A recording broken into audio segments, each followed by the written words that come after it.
চট্টগ্রামে নিত্যপণ্যের বাজার ফের চড়া। ছুটির দিনে বাজারে গিয়ে দেখা গেছে গরুর মাংস ৯৫০ টাকা কেজি আর খাসির মাংস ১২০০ টাকা। তবে ব্রয়লার মুরগির দাম নেমেছে ১৮০ টাকায়। এদিকে সব ধরনের মাছের দাম বেড়েছে আরেক দফা, সবজির দরও বাড়তি। আবু জাবেদের ছবিতে চট্টগ্রাম থেকে নয়ন বড়ুয়া জয়ের রিপোর্ট।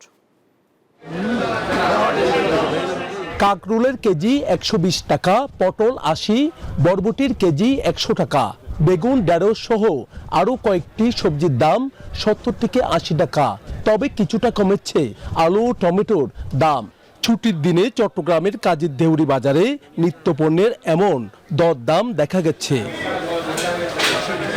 টাটকা মাছের দিকে বাড়তি নজর থাকে ক্রেতাদের। বাজারে দেখা মিলল বড় আকারের কাতল মাছের। দিঘির মাছ বলে বিক্রেতা দাম হাঁকলেন ৬০০ টাকা কেজি।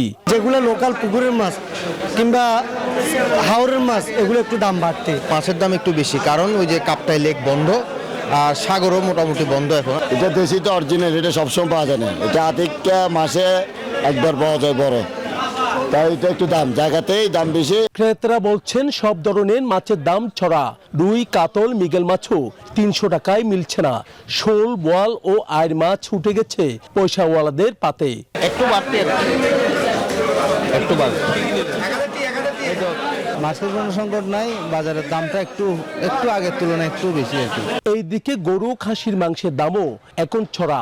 ৯৫০ টাকা কেজিতেই বিক্রি হচ্ছে ১ কেজি গরুর মাংস, খাসির মাংস ১২০০ টাকা। তবে ব্রয়লার মুরগির দাম একটু কমেছে। ১২০০ টাকা, ১২০০ টাকা, ১১০০ টাকা, এইটা আমরা তো ভাই খাইতে পারি না। ব্রয়লার আপনার ১৬৫ টাকা কিনে ১৮০ টাকা বেচা, আর আপনার সোনালী আপনার ২৪০, ২৬০ টাকা, ২৭০ টাকা বেচা। নতুন করে বাড়ছে ডিমের দামও। অন্যদিকে দেশি বিদেশি সব ধরনের ফলের দর দামেও স্বস্তি নেই বন্দরনগরীর বাজারে। নয়ন বড়ুয়া জয়, নিউজ 24, চট্টগ্রাম।